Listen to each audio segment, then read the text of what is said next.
balita!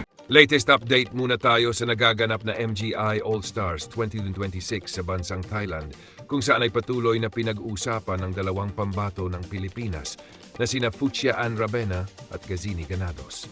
Unahin muna natin si Fuchsia Ann Ravena na talagang kinaaliwan ngayon ng maraming pageant fans dahil sa kanyang natural charm at nakakatuwang personality sa competition.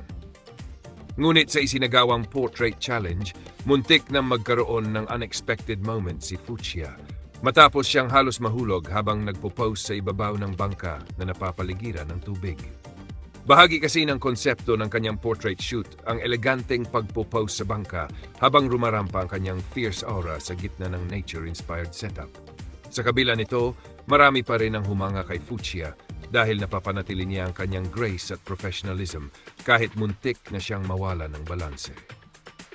Samantala, usap-usapan din ngayon ang portrait challenge ng isa pang pambato ng Pilipinas na si Gazini Ganados.